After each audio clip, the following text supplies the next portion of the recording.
Saudara, kita berjumpa kembali untuk kembali memperdalam sebuah topik, yakni hak asasi manusia di dalam Gereja Katolik. Bagaimana kita mengetahui dan apa yang harus kita lakukan, inilah yang akan kita refleksikan. Saat ini saya akan share screen untuk membantu kita mendalami kekasan agama-agama di Indonesia. Kenapa penting bagi kita untuk mendalami kekasan masing-masing agama di Indonesia? Pertama, kita hidup di dalam masyarakat yang beraneka ragam atau multikultural. Agama, suku, status sosial, ini adalah sebuah keberagaman. Dan yang kedua, keberagaman ini sesungguhnya secara inti pada dasarnya adalah kodrat manusia.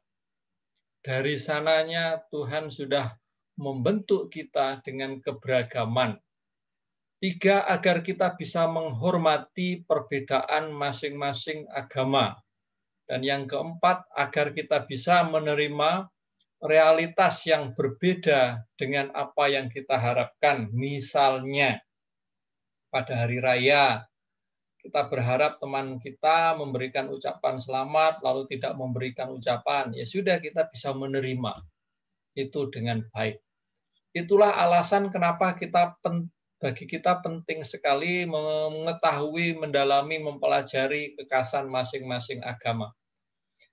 Nah, di hadapan kita ada rumah-rumah ibadah yang digunakan oleh setiap agama.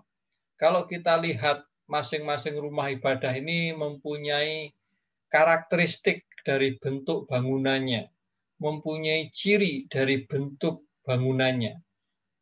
Karakteristik ciri ini adalah sebuah simbol yang mau mengungkapkan sebuah dasar filosofis, dasar teologis dari agama masing-masing. Kita lihat satu persatu. Katolik ini adalah suasana peribadatan di dalam gereja Katolik. Ini gambar yang saya tampilkan adalah katedral. Di dalam gereja Katolik ini selalu ada kotak yang disebut tabernakel. Ada di belakang altar. Tabernakel ini adalah tempat untuk menyimpan sakramen Maha Kudus. Sakramen Maha Kudus itu apa? Sakramen Maha Kudus itu adalah hosti yang sudah disucikan secara substansi, transubstansio berubah menjadi tubuh Kristus. Dan jika di dalam tabernakel itu ada sakramen Maha Kudus, akan ditandai dengan lampu yang bernyala. Di dalam gereja Protestan ini tidak ada. Dan masih banyak simbol-simbol yang bisa Anda temukan yang berbeda antara gereja Katolik dengan gereja Protestan. Nah, ini gereja Protestan. Bentuknya pun berbeda. Ada salib di atasnya, dan di dalam gereja Protestan ada salib yang tidak ada korpusnya, tidak ada tubuh Kristusnya.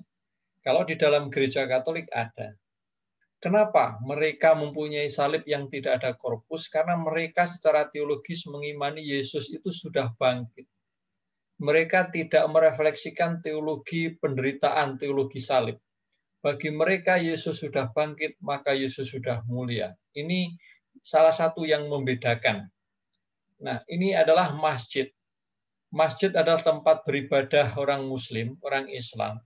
Dari bangunan fisiknya kita bisa melihat ada hal-hal yang sangat berbeda, dan itu semua melambangkan, menyimbolkan, mengungkapkan teologi mereka. Demikian juga dengan wihara, yaitu tempat beribadahnya orang Buddha, agama Buddha.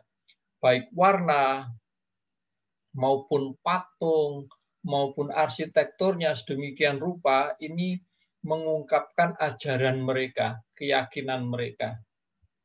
Kelenteng Konghucu mirip dengan wihara, tetapi toh juga berbeda.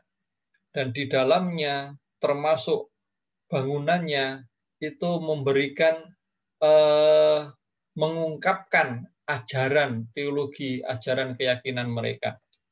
Nah, Hindu pun demikian. Kenapa? Tempura itu selalu bentuknya demikian. Anda bisa dalami nanti.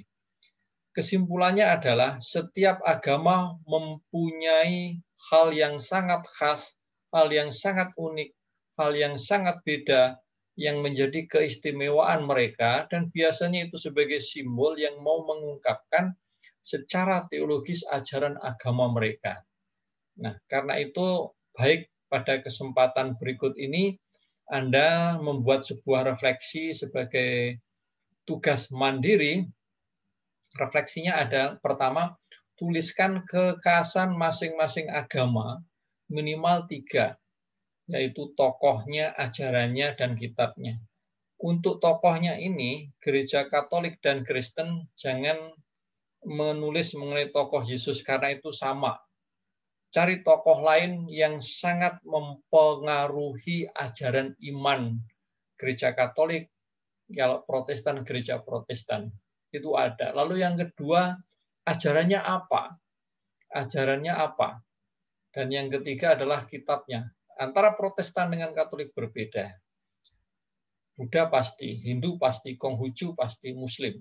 Karena itu polanya seperti itu, masing-masing agama Anda buat sebuah refleksi tokohnya, ajarannya, dan kitabnya. Itu saja, saudara, dan sebagai sumber untuk Anda bisa menemukan data yang lebih kaya, silahkan buka di link yang saya sampaikan, saya tulis ini. Itu saja, selamat Anda melakukan membuat sebuah refleksi. Terima kasih, kita tutup dengan tanda salib dalam nama Bapa dan Putra dan Roh Kudus. Amin.